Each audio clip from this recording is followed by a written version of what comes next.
Progress. Okay, so we will proceed po. Let me just continue again what I have said no regarding yung ating pong context. Let me just go to that thing.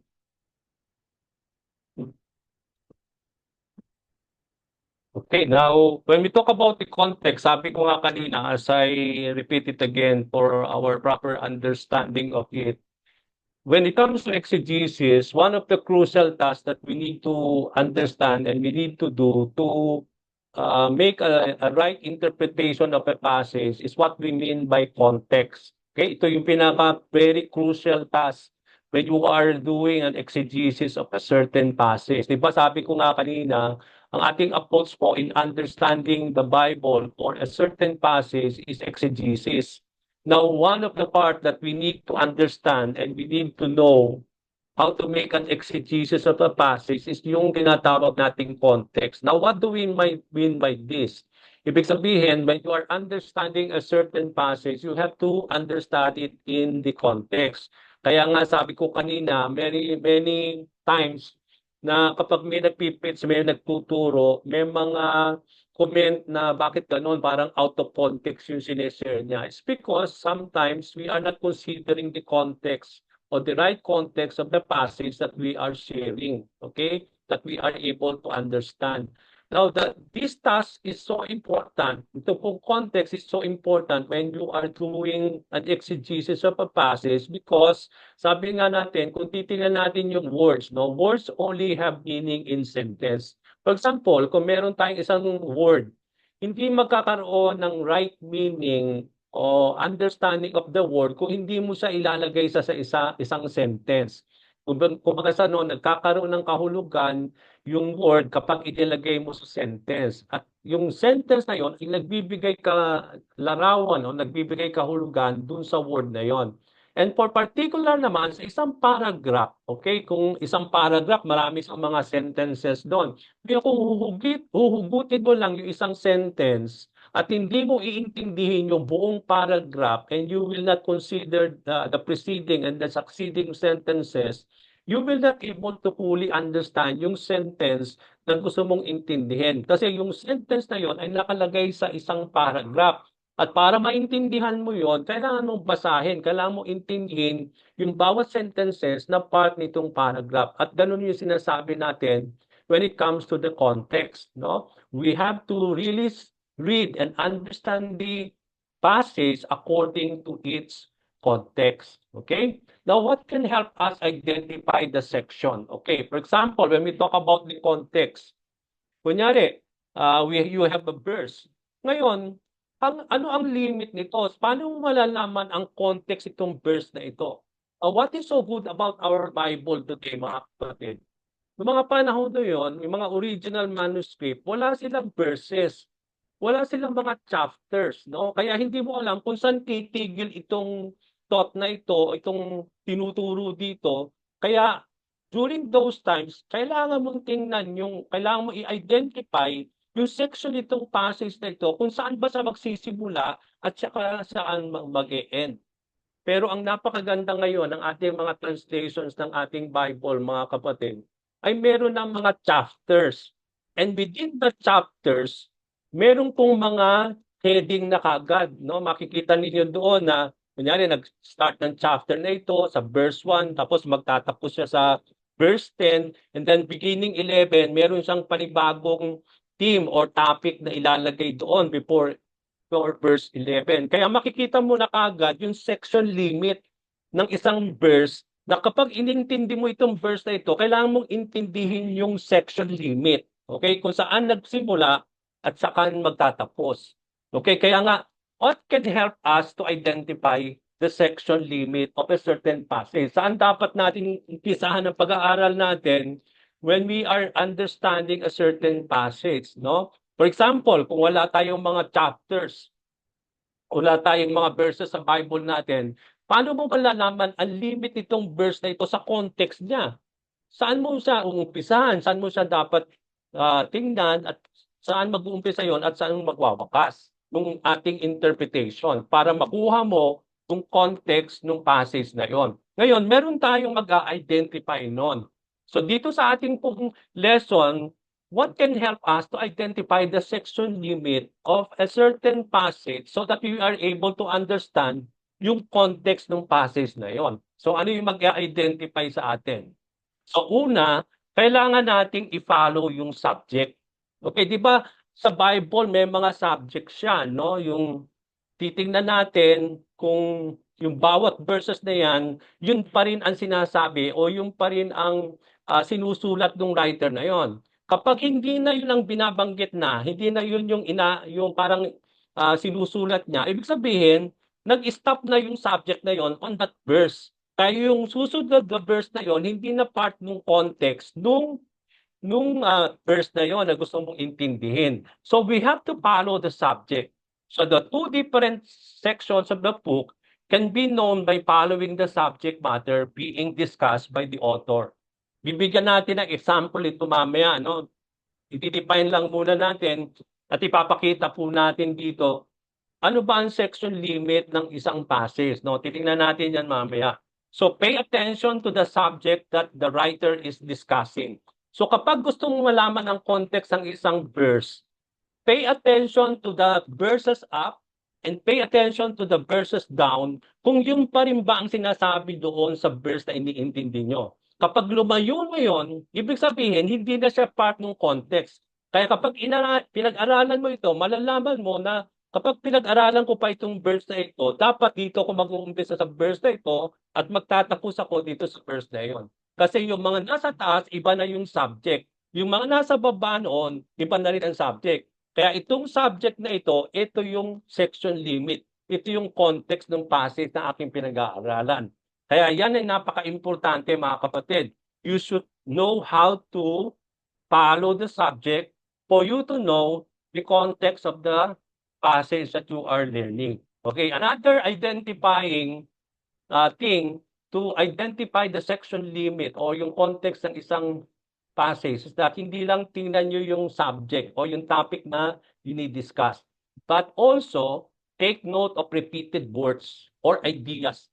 Kung itong word na ito, pinaulit-ulit nila sa mga verses na ito. For example, yung verse mo, meron itong mga words na makikita mo sa mga preceding at succeeding verses. Ibig sabihin, part pa rin yun ng mga verses na yon kasi yung word na yon doon sa verse na iniintindi mo ay pinauulit-ulit sa ibang mga verses sa taas at mga verses sa baba. So pay attention to the repeated words or ideas. Okay? So the entire section, because it is discussing a common subject, may be repeating some words and ideas. Dahil itong mga verses na ito ay nagdi-discuss siya ng isang certain subject o isang topic, ibig sabihin, yung makikita mong mga words yan, sometimes pinauulit-ulit ng author sa mga verses on top at verses sa baba. So pay attention to the repeated words or ideas kasi makakatulong sa atin yan to identify the section limit of a passage to know the context of it.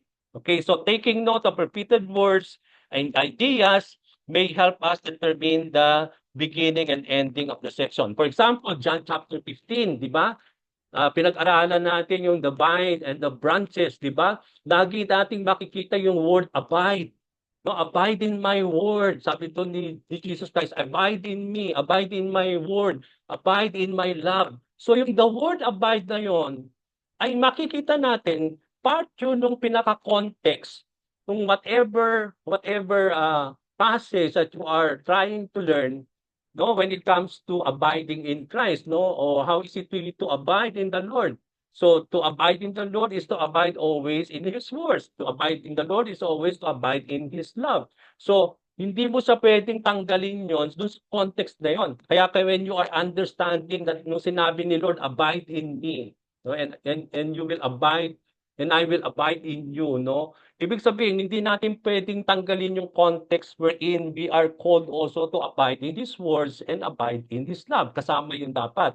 Kaya kapag pinits mo ito, hindi ka lang pwedeng mag-preach about you need to abide in the Lord, but with neglecting the context wherein also Jesus Christ called us to abide also. To abide in Him is also to abide in His words. To abide in the Lord also is to abide in His love. So hindi mo siya pwedeng tanggalin yon. Ngayon, kung hindi mo inintindi yon in the context, hindi makakaligtaan natin isama yon, no? At maglilimit ka lang doon sa verse na yon where in Jesus Christ, abide in me and I will abide in you. No, but there is a greater context of that verse, and that includes nga abiding in His love and abiding in His words. So yun yung kailangan natin, yung repeated words, yung repeated ideas, dapat tingnan natin para makuha natin yung context ng isang passage. Okay? Now, sa ano natin, another guideline that you need to be guided, no? Last week, we talked about guideline number 3. So guideline number 4, somebody once said that a text without context becomes a pretext. No, ibig sabihin, yung isang text, kapag wala siyang context, no, parang walang saysay siya, no? Yung parang bang it is uh, out of something that we can learn from it. No? Kaya nga, yung text ang nagbibigay kahulugan diyan, nagbibigay meaning ay yung context niya. Kaya you have to study the text on its context. Kasi kapag hindi, then it will become a pretext, no? Parang hindi nagkakaroon ng saysay, no? Yung pretext is false reason given for doing something, no? Ibig sabihin, you are just saying things, no, without any reason at all or why you need to do it. No, kaya nga minsan kapag nagsabi tayo nitong verse na ito, although sinare natin yung verse na yon, pero para bang when you preach that and you are just concentrating on that certain verse without considering the context, no, yung pabuan ng sexual limit, and you are just making a false reason given for doing something na para bang hindi natin establish, bakit kailangan natin gawin yon? Okay, bakit kailangan yun? Kasi neglect mo yung mga succeeding and preceding verses kasi nandun yung mga reason why you have to do this verse, no? Kaya nga dapat wag nating tanggalin yung text sa context niya because it will become a pretext. Okay? So the most important contextual question is what's the point of the author? Ano ba ang ini-establish nitong author na ito? Or what is the flow or train of the thought of the author? Kasi makikita mo yan, remember, the goal of exegesis is to find out what the author intended to say. Pag sinabi nating intended meaning, yung bang, ano ba yung ibig sabihin nitong author na ito? Bakit siya, ano ba sinusulat niya dito? Ano bang intention niya or intended meaning nitong passage na ito? So that's why we have to understand always when you are understanding a verse, you always try to see and put into your mind the contextual question, what is the point of this author? Ano bang gusto i-establish nito? Or what is the flow of or the thought why he is making this verse or why he is saying these things, no? Because the goal of exegesis is to find out ano ba ang intention itong author, the intended meaning of the author, not our intended meaning, no? But the author's intended meaning or what he is saying. Kaya we don't put words onto the writing of the author by ourselves because the author is writing and he is saying something, no? If we are not able to fully get or fully understand what we are saying, and then we are neglecting the intended meaning and what he is intending to say, then we are trying to put words onto that verse, then we are out of context already. No, that is already eisegesis. It is not exegesis. So the goal of making an exegesis is that put always into your mind the author's intended meaning when you are studying a certain passage on its context. Okay? Now, let's see some example, the immediate context or contextual study. Okay? The immediate context of a passage is the text directly before and after certain passages. This is what we call contextual study. Kaya kapag nagko-context, kung gusto mo makuha ang section limit, ang context ng isang passage, when you do that, ang tawag doon ay contextual study.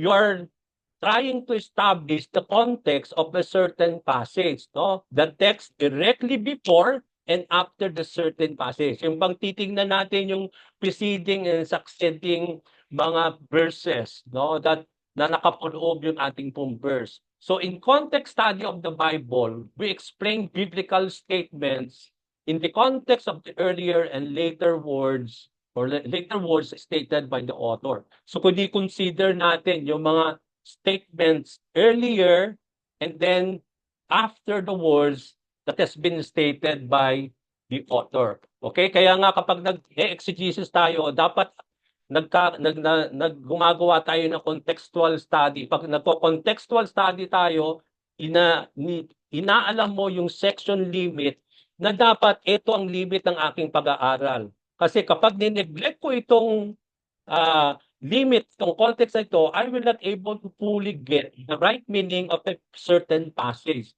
Dapat alimin natin yung section limit and what we are doing that, when you do that, you are already making a contextual study. Okay? No, dapat tingnan natin yon on its context. Now, what is contextual study? Simply stated, contextual study of the Bible attempts, sabi dito, attempts to understand the meaning of a certain verses in relation to the larger section where these verses form a part. In doing contextual study, we need to look for the section limit. So nga, kapag nagko-contextual study kayo, ang inaalam mo yung section limit. And sabi ko nga kanina, pinagpala tayo ng Panginoon kasi may mga verses na. Ngayon, ang dali na natin ma-establish yung section limit ng isang passage kasi ginawa na sa atin yun nung tinranslate. Kaya malalaman mo na kapag itong verse na gusto mong intindihin ay nakapaloob sa verses na ito, yun yung section limit niya. Kaya lang, napakaganda pa rin na intindihin ito. Now, we will not rely on what the Bible translation has already given us. Pero dapat nating alamin lagi kung ano yung section limit ng isang verse para magkaroon tayo ng contextual study. Okay? So in the context of study in the Bible, we explain biblical statement in context to the earlier and later words stated by the author. Okay? Now, section limit. Okay, let's have some example later on. Ano bang ibig sabihin ng section limit? Ang section limit, yun nga yung limit, yun yung context. So, kailangan ma-establish mo yung limit nun kasi yun yung limit niya. Hindi ka pwedeng tumaas doon kasi hanggang doon lang siya. Hindi ka pwedeng bumaba dahil iba na yung sa baba. So, ito lang yung section limit nun. Dapat mong intindihin para magkaroon tayo ng proper understanding of the verse that we are trying to understand. Okay? Now, a section limit is that identify the section where the verse is located. Kung saan siya nakapaloob. Ano yung verses on top and verses on down, kung saan nandun yung ating pong verse, yun yung tinatawag nating section limit. Read the verses, paragraphs, and chapters before and after a certain verse to get the main section where the verse is located. Follow the subject. Yun nga yung sabi natin, paano natin ma-identify yung section limit? Kung ipollow ninyo yung topic at subject ng verse mo, at kung yun ay makikita ninyo, nagbibigay yun ng ang kahalagahan pa rin dun sa, yun pa rin, kasama yun sa dapat nating i-consider as part of the context. Take note also of repeated words at mga ideas. Okay? Now, let's have a great example of this, no? Now, what is the section where the verse is located? Usually, verses do not have a meaning of their own. Sabi nga natin kanina, walang meaning ay isang verse kung huhugutin mo siya out of its context. Kaya nga maraming mga preachers and teachers, mali ang kanilang interpretation of that passage kasi hindi nila kinonsider yung buong context kung saan nakapaloob yung passage na yon. They get their meaning from the larger. Itong verse na ito, magkakaroon ng makabuluhang meaning yan when you get it on the larger context where the verse is part of. So thus, it is important to start with identifying. Kaya nga, bago pa tayo mag-interpret ng isang passage mo, kunyari, John chapter 3, verse 16 ng verse mo, for God so loved the world, that He gave His only begotten Son. Now, yun lang ba? Pwede ba nating tanggalin lang yun na yun lang po ang ipipis natin? Tingnan natin yun, on the larger context. Because it is important to understand John 3:16 on the context of what it has been written by the author. Okay? It gives more meaning kapag inintindi natin yon on the larger context. Always interpret according to the context of the Bible passage. Okay? For example, now I want you to get your Bible. Okay? Kasi titingnan natin sa section limit ng 1 Corinthians chapter 6 verses 19 to 20. O, pag sinabi nating section limit, i-identify natin yung section where the verse is located. Ngayon, ang iniintindi mo, 1 Corinthians chapter 6 verses 19 to 20. Okay? Now, ito yung verse na ipipis mo. Kaya pag-aaralan mo itong 1 Corinthians chapter 6 verses 19 to 20. Ngayon, bago pa man ikaw magkaroon ng interpretation niyan, ang unang task ng exegesis ay i-identify natin yung section limit.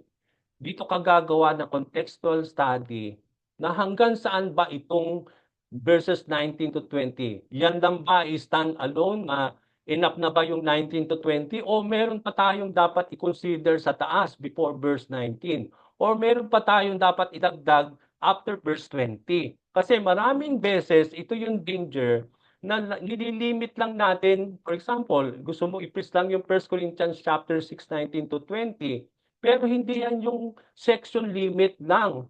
No? Dapat mo intindihin kung yan ba ay hanggang dyan lang ba yung limit na yan, talagang hanggang 19 to 20 lang, o pwede nating i-consider talaga kung meron pang mga verses succeeding or after this na kailangan nating isama sa pag-aaral natin regarding this passage. Okay, so identify the section where the verse is located. Okay? The section limit of 1 Corinthians chapter 6, kung babasahin natin yung verse na yan, hindi yan mag-uumpisa sa 19 lang. Kailangan mo siyang i-consider yung verse 12. Yan ang umpisa niyan. No? Kaya kung titingnan mo ito yung gusto mong i-preach, 1 Corinthians chapter 6 verse 19 to 20. Okay? Kung iintindihin natin yung verses 19 to 20 without considering verses 12, 13, 14, 15, 16, 17, 18, hindi natin yan lubos na maintindihan kasi hindi mo kinonsider yung context, yung section limit nitong passage na ito. No? Bakit ko sinama na? Bakit natin sasabihin na ang context ng 1 Corinthians 6:19 to 20 is 1 Corinthians 6 verse 20 to 20. Okay? In 1 Corinthians 6, no, verses 12 to 20 should be considered one entire section. Dapat i-consider mo yung verse 12. Umpisa ng section limit mo ay verse 12 at ang katapos niyan ay verse 20. Yan yung tinatawag nating entire section because its main idea is obviously different from these sections before and after. Okay? Now, tingnan niyo po yung Bible ninyo. Okay? If you are looking now in your Bible, 1 Corinthians chapter 6 verses 1 to 11. Okay, before yung section limit natin, mag-uumpisa yung section limit natin sa verse 12. Ngayon, kung titignan niyo yung thought o yung topic ng 1 Corinthians chapter 6 verse 1 to 11, it talks about court cases between fellow believers. Okay, di ba? Ang binabanggit dito ni Paul sa verses 1 to 11 ng 1 Corinthians 6, he is talking about yung mga mananampalataya, they are suing themselves, no? They are having court cases between themselves as fellow believers in Christ. Okay? Now, yun namang chapter 7, okay, after nung verse, no, while yung 1 Corinthians chapter 7, verses 1 to 40, after nung verse 20 natin, iba na rin yung topic, yung entire section na yon, ang pinabanggit naman ni Paul is talking about marriage, engagement, and other social norms that Corinthians are trying to change to attain spiritual fulfillment. Kaya kung makikita niyo, yung verse 1 to 11, iba na yung topic, iba na yung parang subject na binabanggit ni Paul, pero yung verse 12 to 20, yung verse na yan, yun yung subject, yan yung section limit nitong 19 to 20. At after verse 20, iba na rin yung topic, iba na rin yung subject na binibigyan ng pansin ni Paul. Kaya kung makikita natin, yung context ng 1 Corinthians chapter 6, 19 to 20 ay 1 Corinthians chapter 6 verse Sabi nga natin, verse 12 to 20. Kaya kapag pinag-aralan mo yung verses 19 to 20, hindi mo dapat yan tanggalin doon sa context. Ang pag-aaral mo, dapat mag-umpisa ka sa verse 12 hanggang verse 20. Kasi yan yung section limit ng verse na gusto mong intindihin. Kasi kapag tinanggal mo yan doon sa context, hindi mo lubos maunawaan ng verses 19 to 20. Kailangan mong intindihin yung verses 19 to 20, mag-uumpisa verse 12 hanggang dun sa huling verse ng verse 20. So yun yung tinatawag nating contextual study or establishing the limit of a passage na kung saan na gusto ninyong intindihin.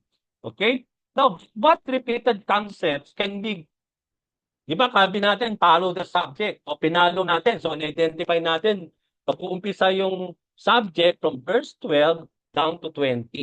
Ngayon, sabi doon, take note of repeated words and ideas. Okay, now dito sa verse na ito, verses 12 to 20, there are repeated words na patuloy na inuulit-ulit ni Paul that it will prove na tama yung sexual limit mo. Ano ba yung mga repeated concept or repeated ideas na makikita natin sa verses 12 to 20? Okay, now the word immoral was used 5 times in this section. Kaya kung titingnan niyo yung verse 12 up to verse 20, yung yung uh, yung repeated na terms or words na immoral or parang somehow it is somehow considered to be the same, no? When we talk about immorality, makikita mo yan 5 times in the section. Okay? Makikita mo yan sa verse 13, no? Yung immorality, immoral person also, or sa NASB, ang ginamit doon, harlot, pero sa ibang translation, ang ginamit, immoral person in verse 15 and verse 16. Immorality, no? It is considered to be the same in verse 18. And he is, sabi doon, and he who is immoral or immoral man, no? In verse 18. Kaya kung makikita ninyo, kung iintindihin mo lang yung verses 19 to 20, hindi doon lang doon ang dapat na pag-aralan mo kasi yung palang verses 19 to 20, dapat tingnan mo yan sa context noon. At yung context na yan, bakit natin malalaman na yan ang sexual limit? Kasi meron pong patuloy na inuulit-ulit na word or idea yung author. At dito sa passage na ito, sa example natin, ang inuulit-ulit ay yung word na immoral, immorality, no? Paulit-ulit yan. So, ibig sabihin, doon makakatulong ito to identify na ito palang verse na ito, na although ito lang gusto kong intindihin, hindi po pwede siyang yun lang intindihin mo. Kasama mo dapat intindihin yun. Kasi yung thought nun, yung words nun, na makikita mo sa 19 to 20 ay patuloy din inuulit-ulit sa ibang mga verses. Kaya makikita natin dito, no?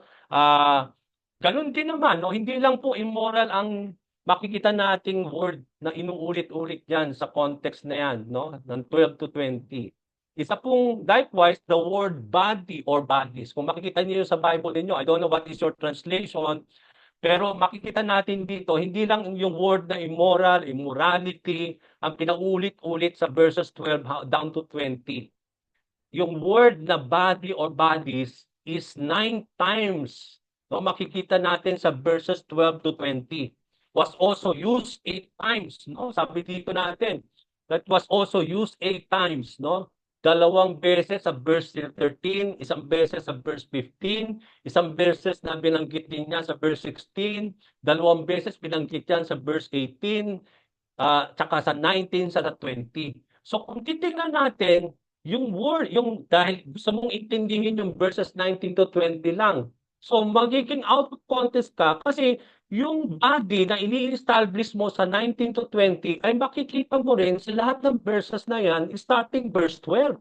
Kaya hindi mo siya pwedeng tanggalin at i-interpret lang yung verses 19 to 20 without considering yung verse 13, 15, 16, 18 because the body that you want to interpret in 19 to 20 can be found also doon sa mga verses up. Okay? Kaya hindi mo siya pwedeng tanggalin. Kaya considering immoral o immorality and considering body, malalaman mo na ngayon na ang tinutukoy pala dito sa mga context o section limit na ito na gusto mong alamin, the fact that immorality is done with a harlot clearly suggests na ang binabanggit pala dito ni Paul na subject na gusto niyong i-deal dun sa passage mo sa 19 to 20, he's talking about sexual immorality. Immorality committed on the body. So, dito pa lang, pag tinignan mo lang yung section limit, magkakaroon sila ng proper understanding ng verse mo. Ito pa lang 19 to 20, verses 19 to 20, hindi ko to lubos maintindihan, kakaroon ng meaning, kung hindi ko babasahin pala yung context nun. At yung context na yun, starting to 12, down to verse 20, ang binabanggit pala ni Paul dito, yung word na immorality is talking about body. It means to say, yung immorality committed unto your body. And it means to say, he's dealing now with sexual immorality. Okay, so this verse ngayon, ang topic or yung subject na dididil niya ngayon, about this 19 to 20 verse that you want to understand, the context of this is about sexual immorality. Yun yung binabanggit dito ni Paul. Kaya kung makikita ninyo, doon pa lang sa contextual study, may idea ka na kagad. Meron ka na kagad na subject na ano yung tinutukoy ng author na ito, bakit niya sinusulat ito, and you just consider only verses 19 to 20, hindi mo sa lubos maintindihan without proper understanding the mga passages o yung mga verses na dapat nakapaloob doon sa section limit mo. Kaya dito ninyo makikita yung section limit is so important when you are establishing an exegesis of a certain passage. Hindi lang tayo hugot ng verse out of its section limit. Dapat ang unang task mo is exegesis at ang unang task mo sa exegesis is to find the context or you do your contextual study hanggang saan ba itong verse na ito na dapat i-include ko. Malalaman mo yan, tingnan mo yung lahat ng verses sa taas, tingnan mo yung verses sa baba. Kapag yung mga verses na yun sa taas, sa baba, hindi na yun ang sinasabi niya, so hindi na yun kasama. Pero kapag itong verse na ito ay yung pa rin ang binabanggit dito sa verse na gusto kong intindihin, then so kasama yun. So doon ka mag-uumpisa hanggang sa baba, yun yung sexual limit, yun yung section limit na pag-aaralan mo, understand what you want to understand on that passage that you want to learn. Okay, so napaka-importante po ito mga kapatid, yung sexual limit o ito tinatawag nating contextual study of the passage. So the fact that immorality is done with the harlot really suggests that it is about sexual immorality that Paul was trying to repair out of this sexual limit. So he's talking about writing about sexual immorality. Okay? So let's have another example. Now, when you go to your Bible, exercise. Ang gusto nating intindihin, 2 Timothy chapter 2 verse 15. Ngayon, ang online exercise natin, ano ang section limit niyan? Hanggang saan ka mag-uumpisa at matatapos yung pag-aaral mo kung gusto mong basahin ng section ang verse na 2 Timothy chapter 2 verse 15. Okay, so let's have some exercises. Go to your Bible. If you have already found it, then you just unmute yourself and share with us.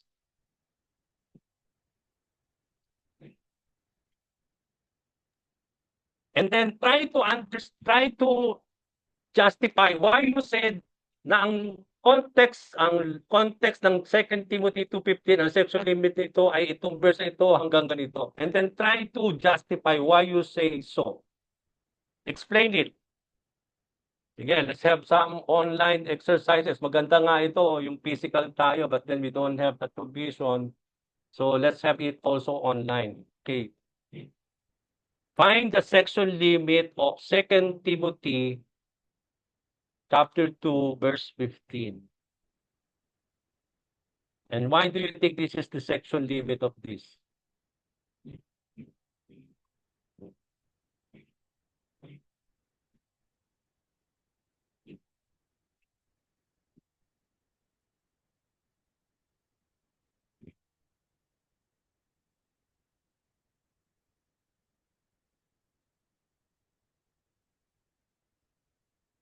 Just unmute yourself kung meron ng gusto magsalita and then try to proceed, no problem.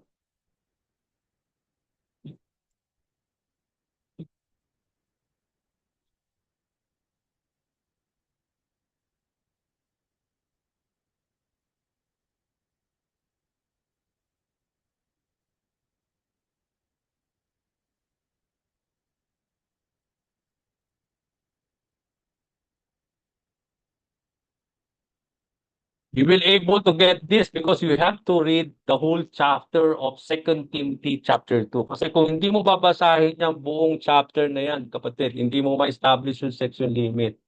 And so then it is your task now. Where should it begin? Where it should stop? On that whole chapter 2.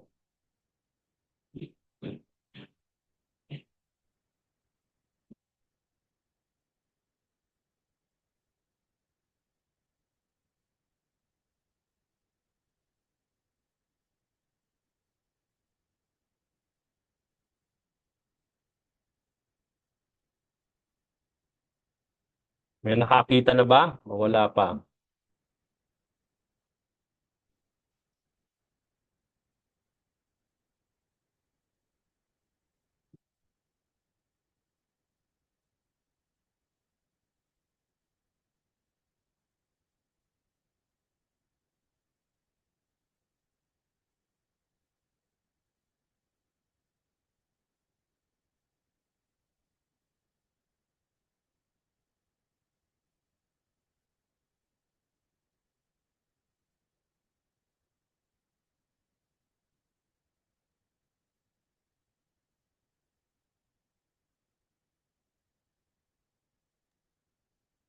So, Okay, sige, you go ahead. yung sa akin po, yung dito, 2 Timothy chapter 2, verse 15 is not, ang sakop po niya is from verse 13 until Okay. downwards po ng hanggang 17 po siya. Ayun po yung section limit niya. Bali, hindi po siya pwedeng, yun nga, bali, kasi yung makikita po natin dito, sa akin po sa NIV, nakita ko po yung chapter 2, verse 1 to, verse 1 to 12, ay tungkol po sa man of lawlessness. So pag binasa po natin doon, that yun nga po yung sinasabi dito ni Paul na there will be a man of lawlessness. Tapos doon po sa stand firm po yung nakasulat dito sa akin sa NIV, sa Bible ko. So ang sakop po niya sa yung 2 Timothy chapter 15 is first po siya mag-start po siya sa 13 until 17. So siya po yung para po maintindihan natin is dalawa po siyang topic po ang nakapaloob sa chapter 2. Yun po yung sa akin lang. Okay, so thank you, Sister Brenda. Other than Sister Brenda, Pastor, do you agree with her? Okay, sige, you go ahead. Pastor, yung sinasabi po dito sa 15, di po ba? Do your Mm. best to present. Yun po yung sinasabi. Ang tinatanong dito, identify the section where the verse is located. So, itong Okay. 15, ang cover po niya, pagkakaano ko lang, 14 to ano po, 14 to 19. Okay, 14 to O, 19. Opo. Okay, Yun why lang po. didn't you say, Brother Arbet? Bakit? Sandali na po, Pastor, mali pala ako nang nakita. Sorry po. Mali ano ata ako kasi ng po, verses. nakapaloob po yung message na do your best to present, yung 15 po na buo na yon, Okay. andun po yung parang context niya, nandun po yung mga parang description kung ano yung na sinasabi nung author. Okay, thank you, Brother Arbet. Yes, Sister Angel, you are raising your hands. Yes, go ahead. Okay, mali pala ako. 14 pala. Okay. For ano po, Mali for pala ako main, nakapasa. Nasa Thessalonian po pala ako. Sorry ako doon. Di ko po nakita. Di ko po nakita yung Bible ko. Sorry. Nandun po ako sa Second Thessalonians, Second chapter 1. Thessalonian ka, Sister Brenda. Opo, Sa sorry, Second sorry. Timothy tayo at 2:15, Opo, yung opo. sinabi ni Brother Nasa Arbet, akin pala. do your best to Opo, present tama. yourself to God as one approved, a worker who does not need to be ashamed or correctly handle the word of truth. Okay. Ngayon, itong si-share mo sa topic mo, sa preaching mo, sa teaching mo, no? So, gusto mong i-preach ito. Ngayon, sabi natin, to make a good exegesis, you cannot just take this out of context. Ngayon, saan mo mag-uumpisahan ang pag-aaral mo para maintindihan mo itong 15? No, sabi nga ni Brother Arbet, mag-start siya sa 14 down to 19 ba, Brother Arbet? Yung sabi mo? Sa Yes iyo? po. 19. Okay, Sister Angel, I think you are raising your hands kanina. Yes po. Sige. Yes po. For me naman po, the context, yung section limit po for the verse of yung sa 2 Timothy 2:15 would start from verse 14 until verse 26. Okay, why Because you the say? entire yes po. So kasi po nag-start po siya. It's ano po, 15 is the second nandun po siya sa may gitna. Because ang title po for the entire section and the main topic is about be the kind of person. Ano po kasi I'm reading through the ERV version. Okay, Be sige. the kind of person God will accept and give yourself to Him. Be a worker who has no reason to be ashamed of his work, one who applies the true teaching in the right way.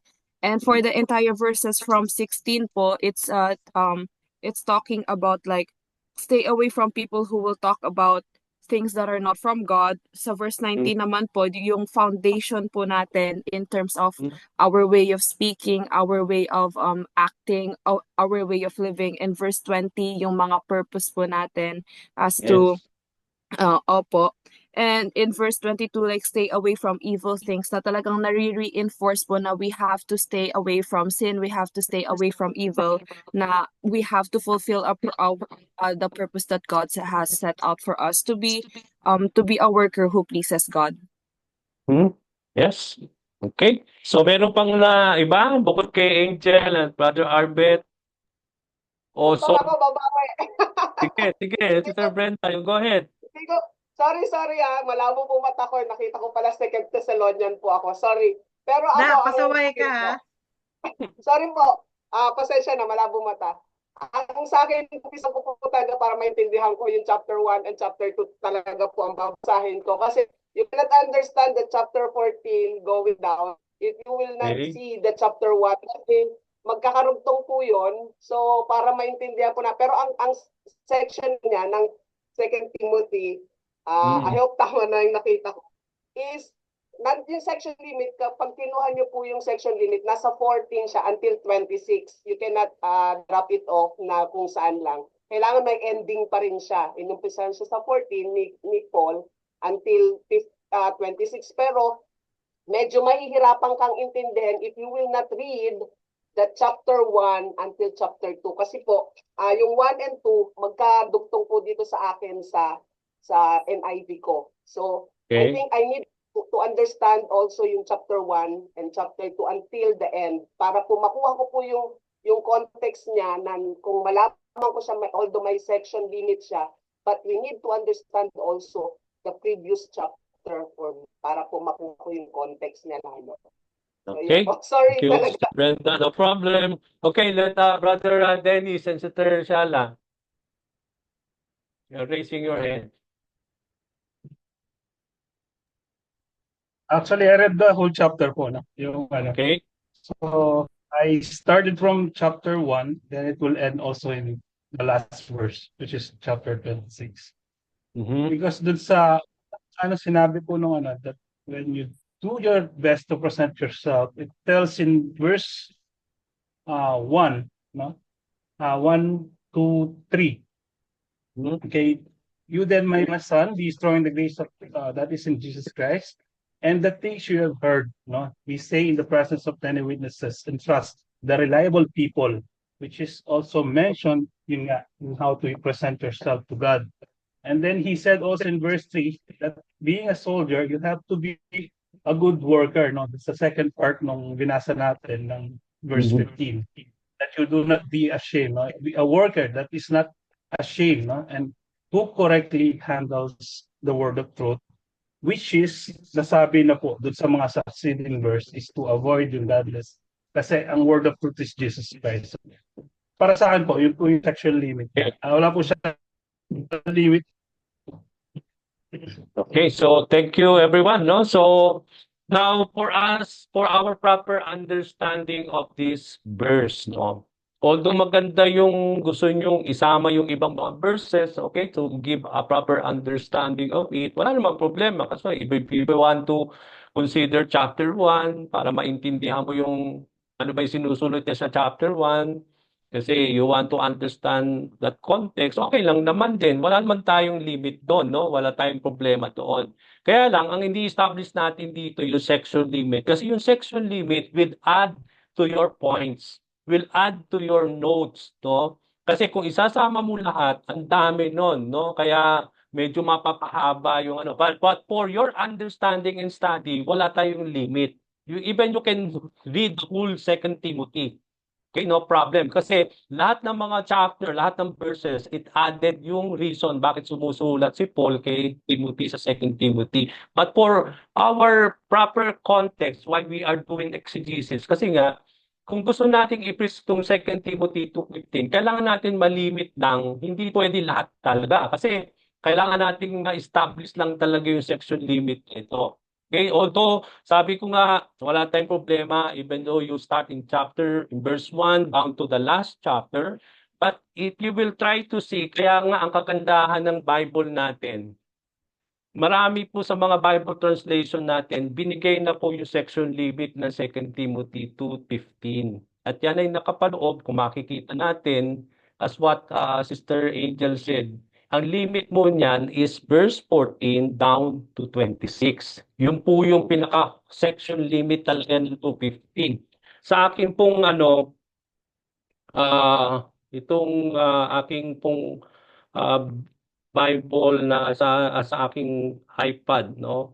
Ang nakalagay talaga section limit niya is 14 to 26 because in this writing, kung makikita ninyo, Paul was dealing with false teachers from this passage. Yun nga yung sinasabi ni Sister Angel kanina, no? Kasi yung verses 1 to 13, kung titingnan niyo yung verses 1 to 13, ang sinasabi dito ni Paul sa verses 1 to 13 pertains more on Paul's personal exhortation to Timothy to join him in enduring suffering. Yung parang ina-appeal niya o yung parang he is exhorting to Timothy to join him in enduring the sufferings. No? Yung makikita niya dito sa verses 1 to 13, yan yung binabanggit dito ni Paul. No? Join with me in suffering, sabi niya sa verse 3, like a good shepherd in Christ. No one serving a soldier gets entitled to civilian affairs, no? And then he end up in verse 13, sabi dito, if we are faithless, he remains faithful, for he cannot disown himself. Now, dito, immediately sa verse 14, nagbago siya ng topic. Kaya kung mapasin nyo, mag-i-end talaga yung 1 up to 13, isang section limit yon. Starting verse 14, meron na siyang sinasabi. Talking about now dealing with false teachers. Keep reminding people of these things. Warn them because God against quarreling about words, this is no value, and sabi doon, only ruins those who listen. Do your best. Kaya dinuktong niya kagad yung 15, no? And do your best. Kaya dito, napaka-importante po yun. So, nag-uumpisa sa 14, and then i-end up on verse 14. Now, bakit hindi kasama yung chapter 3? Okay, bakit hindi na kasama yung chapter 3 starting verse 1? Kasi kung makikita ninyo yung chapter 3 verses 1 to 13, makikita ninyo, Paul then shifts emphasis on this chapter, on these verses, on the slightly related section on the last days. He's talking about now the last days. But mark this, there will be terrible times in the last days. No, people will be lovers of money, boastful. So meron na siyang panibagong section limit yon. So hindi na natin pwedeng isasama yon dun sa ating verse 15. Okay? So ang talagang section limit talaga, kung talagang pag-aaralan natin ito, although sabi ko naman, wala namang problema kung gusto ninyo ituloy yung pag-aaral nyo sa chapter 3 or chapter 1, include them for you to have a problem. Wala tayong limit doon. Kaya lang, since we are understanding it is in the section limit, ang section limit po, kapag gusto mong intindihin ang verse 15, you should start verse 14, down to last verse 26. Yan po yung section limit ng passage na yan. Okay, so that is the something that we need to understand. Okay, now let's proceed po. What about using cross-parallel verses? Okay, using parallel verse or cross-reference from the other books of the Bible is called broader context. Okay, the broader context can be either the whole book in which a certain passage was written or sometimes the whole Bible. So dito, pag iniintindi natin ngayon, okay, kung iintindihin natin ngayon yung passage na yan, no, on its broader context, pwede natin i-consider nga talaga yung mga cross references. Yes, Sister Brenda, you're raising your hand. Anything? Pastor, may tanong po ako. Pastor, for example, what is the best, nagagamitin namin? Kasi yung sa ating po dito sa NLT, sinalang po siya ng section limit is 15 to 26. Yeah. Tapos yung 40, nandun po siya kasama po sa isang section limit. What if kung halimbawa po, i-teach ko po yung ganun po. Paano po yung tama naming bias na Yun nga yung Bible sabi ko verse sa na- inyo, no? I believe you don't have to rely on your Bible. Okay, kaya nga sabi ko sa inyo, yung mga panahon na yon, wala naman talagang chapters. Kaya dapat, kapag nag-aaral tayo, huwag tayong mag-rely dun sa section limit na ibinigay ng Bible translation ninyo. For example, kung sa Bible mo, ang limit niya ay nag-start lang sa ganung at nag-end ng ganon. But then, sabi nga natin, ang naglagay niyan, yung nag-translate niyan, o yung kung NIV yan, or yun yung kanila. But then, ang maganda naman, we should do our own. Yun nga. And how do we identify it? I-follow mo nga yung subject.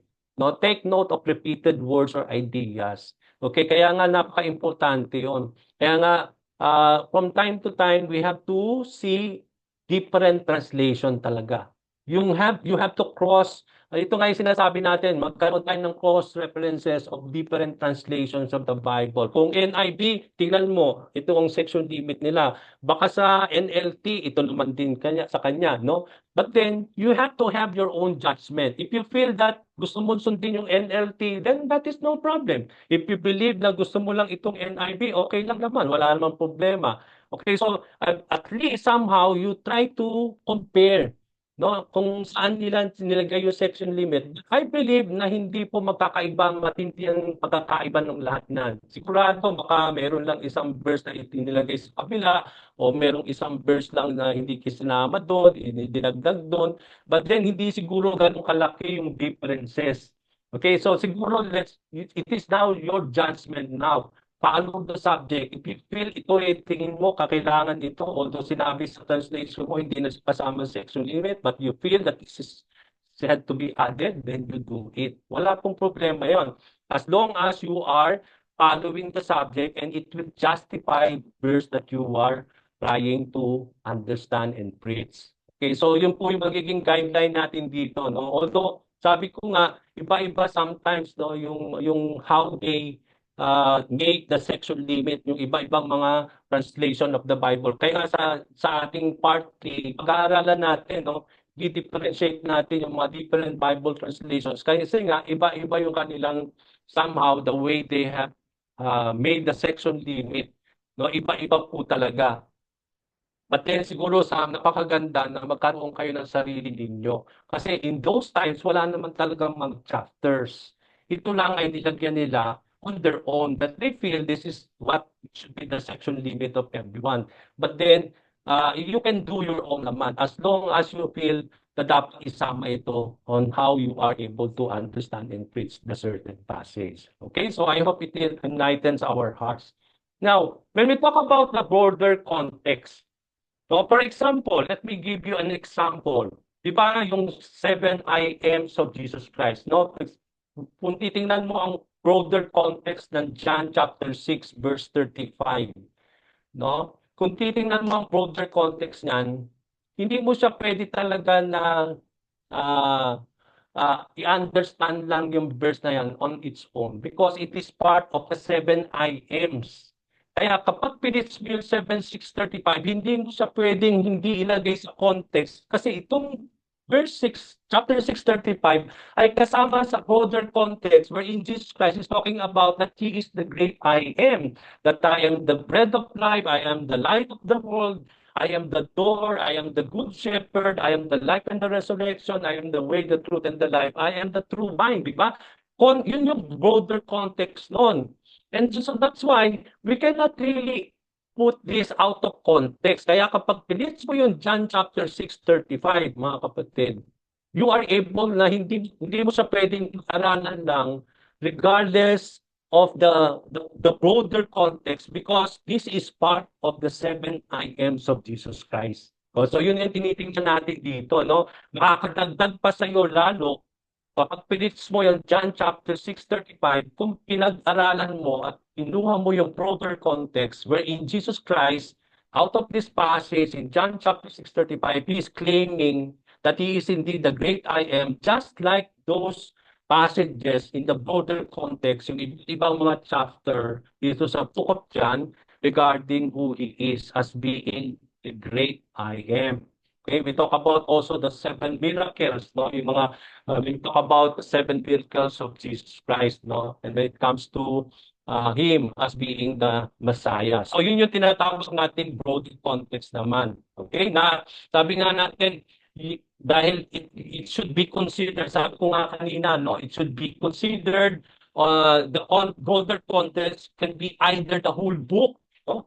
Or a certain passage, o sabi nga natin, in which a certain passage was written or sometimes the whole Bible, no? So yun yung tinatawag nating broader context. That we have to see it, sabi nga natin, although may limit tayo ng section limit, but we can use also broader context if it is the same thing it's being written about the certain passage. No? Pwede nating supportan yan with other parallel or cross references in the Bible kung yun din ang sinasabi doon sa verse na gusto mong pag-aralan. Okay, so that is what we call the broader context. Not only the section limit, but see also the section limit on the broader context of it. Okay? Pero kung wala namang broader context yun, okay lang. Yun lang yung section limit mo. Yun lang yung sinabi ko kanina na kung ipipits mo yung isa sa mga great I am of the Lord, hindi mo siya talaga i-take out of context kasi it is part of the 7 I ams. Kaya ibabanggitin mo talaga yung the great I am sayings of Jesus Christ to establish what you are trying to explain to the people regarding about who Jesus is. Okay? Okay, so kailangan natin pong tingnan yon sa broader context. O yung study natin na malalaman natin pala na ito pala ay part ng broader context of claiming that He is the great I am. Okay? Now, example dito, no? What is the broader context niya, no? Yung kay Jesus Christ na when we talk about the I am. Okay, online exercise. Okay, tingnan natin. Another example. Get your Bible, get the section limit of 1 Corinthians 5 verse 5. Kagaya ng ginawa natin sa 2 Timothy, establish what is the section limit of 1 Corinthians 5 verse 5. No, situate na nasa right passage po kayo, baka nasa ibang passage kayo, ha? So 1 Corinthians chapter 5 verse 5. Okay. Sabi po dito sa 1 Corinthians chapter 5 verse 5, okay, hand this man over to Satan for the destruction of the flesh, so that his spirit may be saved on the day of the Lord. Ngayon, gusto mong alamin, ano bang ibig sabihin ng hand this man to Satan? Ano ibig sabihin nun? So, titignan, pag-aaralan mo ngayon yan, ang hirap dito. Ano bang ibig sabihin ng hand this man over to Satan for destruction of the flesh?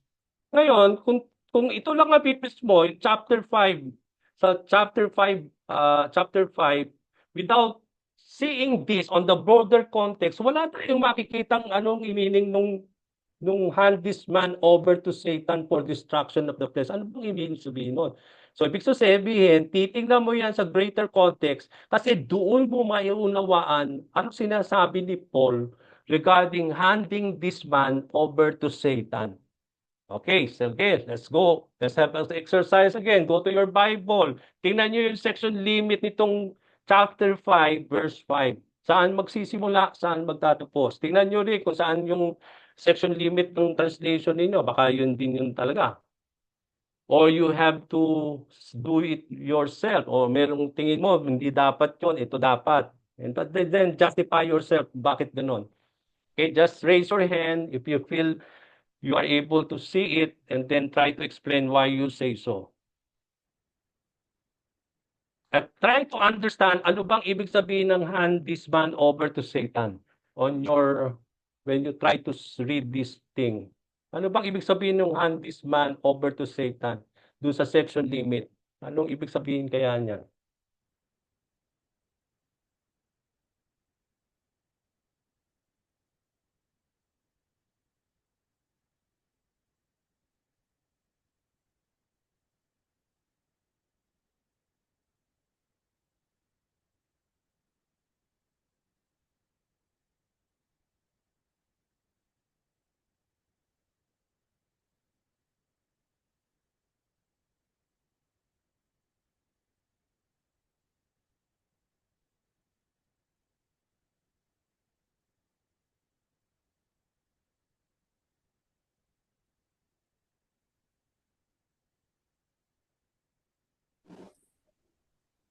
Si Alan daw. Ako po, Pastor.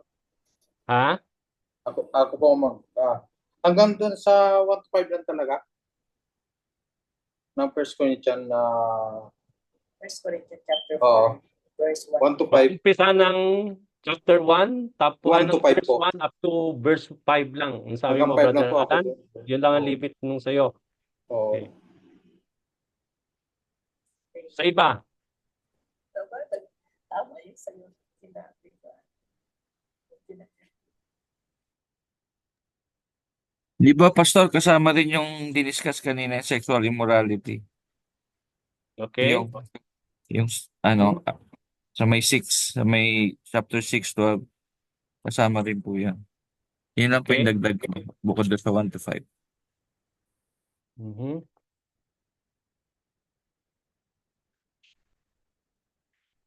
Meron pang iba? Yun lang ba ang nakita nyo?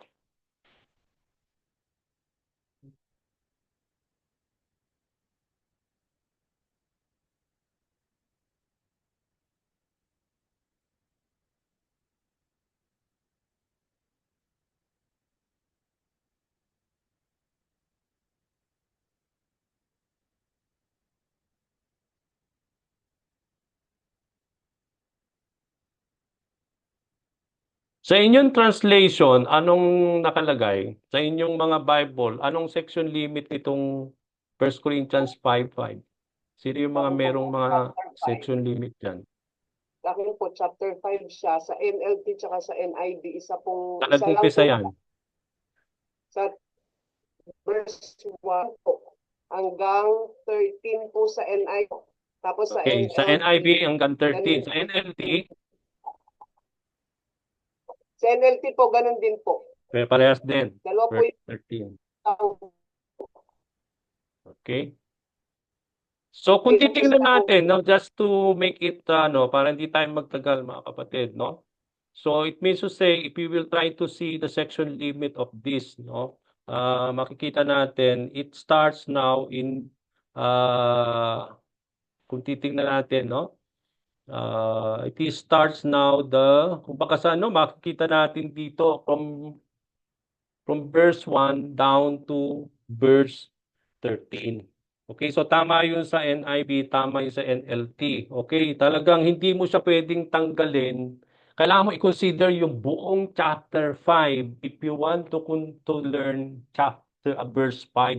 Kasi yan ang context niyan. Uumpisa sa verse 1 hanggang verse 13. Kasi yung chapter 6, iba na yung thought niya. Okay, kung mapansin ninyo, sa chapter 6, ang dinidil na ni Paul is lawsuit among believers. Yun nga yung kanina, di ba? Sinanggit ko sa inyo na chapter 6, iba na yung thought niya doon sa kanina na example natin, no? Yung 1 Corinthians na makikita natin dito. Okay? Yung chapter 6 verses 19 to 20, hindi nakasama yung chapter 6 verse 1 down to that verse, no? Kaya kung titan natin dito, yung chapter 6, hindi na sa part nung 1 Corinthians 5:5. Kaya kapag pinag-aralan natin ngayon itong 1 Corinthians 5:5, no, to hand over this to Satan, kailangan nating intindihin yung buong chapter. Okay, no? Dito natin makikita yung buong, kailangan nating intindihin yung buong chapter for you to fully understand itong passage na ito regarding the verse, no? Ngayon, bakit tama yung NLT, bakit yung NIV, ganun ang limit nila? Kasi kung titingnan natin dito, sa 1 Corinthians chapter 1, umpisa natin sa chapter 1 hanggang chapter 4, yung pinakahuling chapter ng verse ng chapter 4. So, chapter 1, chapter 2, chapter 3, chapter 4, sa huling verse noon, makikita natin, Paul was dealing with division in the church, no? He talk about yung mga nagkakaroon ng division, no? I am Apollos, I am Paul, di ba? Yun yung dinidil niya sa chapter 1, and then talk about the nature of church leadership, no? Yung parang makikita natin dito na ang tinidil dito mga church leadership, no? Yung nagkakaroon ng division among the leaders, no? Yun yung dinidil niya sa chapter 1 up to chapter 4. Now sa chapter 5, itong verse natin na gustong intindihin, merong shift, bagong subject yung dinidil ni Paul dito. And what is the context of this, no? Kung makikita natin, mga kapatid, yung chapter na ito, he's talking about a different topic, no? The words, phrases, and ideas which are constantly repeated tell us a lot about the main subject of the section. So in this case, makikita natin dito, no, na the idea of putting, sabi nga natin, no, yung giving it to Satan, na makikita natin dito, no, yung context noon. Okay, let's have this in the proper context. Okay, so yan yung section limit. Okay, kung pag-aaralan mo ngayon, buong chapter 5, ano yung pinaka-theme o pinaka-subject dito? Ang subject dito is putting out an immoral brother, o yung parang paalisin natin yung talagang a brother who is sinning, na talagang malaki na ang impluwensya nitong brother na ito, yung kanyang immorality, at makakahawa na siya at makakasama sa iglesia, sa church. Kaya ang sabi dito, you have to put out this immoral brother. Kaya kung titingnan natin ngayon, makikita natin dito, yun yung binabanggit na dyan sa chapter 5, beginning 1 to 13. So this is because, sabi na natin, no, he talks about division in chapter 1 up to chapter 4, but he is talking about in chapter 5, verses 1 to 13, on how the subject of removing an immoral brother in the church. Okay? The words, phrases, ideas which are constantly repeated as that about the main subject of the section. Tingnan niyo po yung verses na ito, okay? In the case of idea of putting out an immoral is mentioned in 6 times, no? 6 na beses yan binabanggit patuloy-tuloy, no? Sa chapter 2, verse 2, verse 5, verse 7, verse 9, verse 11, verse 13. Okay? Yung subject of putting out or removing out an immoral brother out of the church. So the one who had done this might be removed from your midst. Okay? Sinabi niya sa verse 2, tanggalin niyo siya on the midst. Verse 5, I have decided to deliver such one to Satan. So ang ibig sabihin pala, to deliver someone to Satan is to move him out, no? Yung para bang to put out a certain immoral person in the church na talagang ayaw na magbago, no? You rebuke him, no? Talagang kinausap mo na, pero matindi yung epekto na niya sa iglesia. So the pinaka last option na talaga ng mga leaders is to put him out, no? And that is how is it to deliver such one to Satan. Yun palang ibig sabihin nun. Ang ibig sabihin pala to deliver such one is to put out an immoral, put out that person out of the church. No? Kaya sa verse 7, clean out of the old leaven that you may be new lump. No? Kasi kung hindi mo tatanggapin yung old leaven na yan, yung new lump will be influenced, no, by his sin. Okay, verse 9, I wrote to you in my letter not to associate with immoral people. Kasi yun na naman ang sinasabi dito, di ba? Kung mapapansin niyo, isang thought lang, isang subject ang pinauulit-ulit din ni Paul, yung about immoral people and how it can affect, influence the church, no? Kaya kailangan natin i-move him out, no? Sa verse 11 naman, I wrote to you not to associate with any so-called brother. Who is this brother? This immoral brother. And then verse 13, remove the wicked man from yourselves. So he's talking about now here So ang subject pala ng buong chapter 5 verse 1 to 13 is about putting out an immoral man out of the church, no? Yung talagang, because if not, it will influence, no, the church, no? And we are called not to associate with them, no, with the so-called brother, and to remove the wicked man from ourselves. And that is the same meaning yung binanggit ni Paul that you have to give it o yung i-deliver such kind of men to Satan. Yun din palang ibig sabihin nun, no? Yung parang figurative speech yun, hindi siya talagang literary na dapat mong intindihin paano mo siya ibibigay kay Satanas, no? It is a figurative speech, and that what Paul was trying to say is that you exclude him now from the church. Okay? And then that is how is it to deliver such one to Satan. Yung palang ibig sabihin nun. So kung makikita nyo dito, no, magkakaroon ng makabuluhan ang pag-aaral natin kasi ang hirap intindihin ng verse 5 kung yan lang ang iintindihin mo. How is it really to give a person, such person to Satan? Ano ibig sabihin nun? So, doon po lang, hindi ito literal. Kaya alam mo, ito ay figurative speech. Merong meaning yan. Paano mo malalaman no? So, tingnan mo yan talaga sa context yan. At malalaman natin pala from these verses,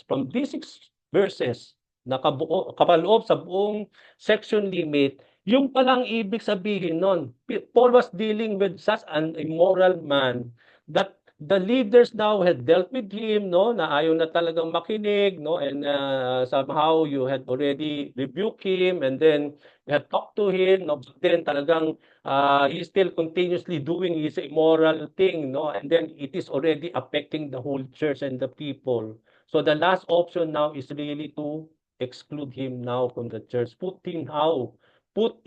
this immoral person out of the church. Yun yung sinasabi dito ni Paul, no, in this chapter. At yung palang ibig sabihin nun, it added to our understanding now. Ngayon, dahil nalaman mo pala ganito yung subject na binabanggit dito ni Paul, malalaman na natin ngayon palang meaning nun na to deliver someone to Satan pala is to exclude now that person inside the church because it can somehow affect the whole church, no? If we will not do so.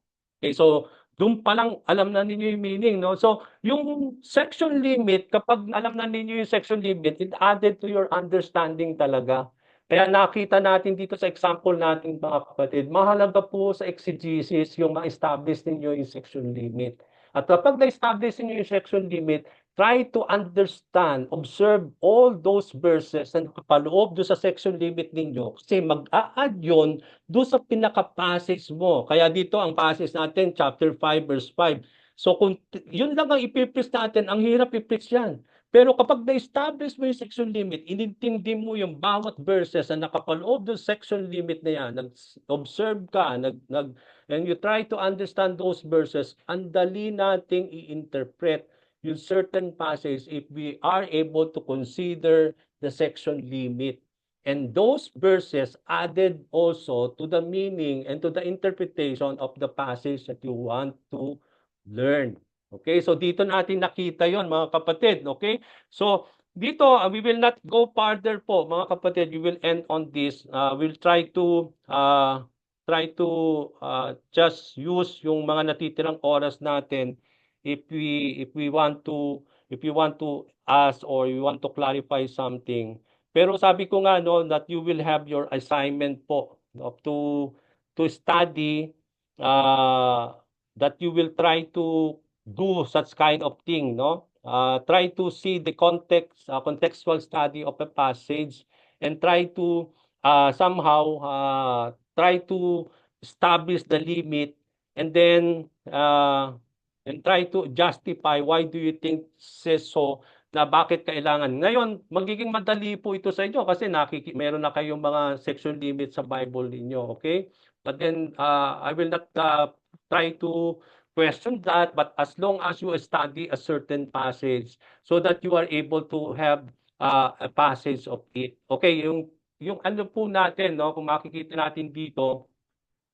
Okay, so what we will try to understand here, yung magiging assignment natin, siguro ipo-post ko na lang po this coming on our day, no, on the coming days, na ito po yung magiging assignment ninyo. You will study the section limit. Siguro magbibigay ako ng 2 text o 2 passage, no? Try to understand the section limit of it. Try to justify bakit hindi kasama yung ganung chapter, no? Ano bang binabanggit doon, and also explain bakit yung down hindi nakasama yon, ano bang binabanggit doon, pero ang section ito is this doon, ano ba yung subject na dinidil dito, meron bang mga repeated words na binabanggit dito. That will be your assignment. You have to submit it, no, before we meet on the next sa ating pong pagbe-break ng 2 Sundays. Okay, so that will be your assignment, and I will be posting that sa ating pong chat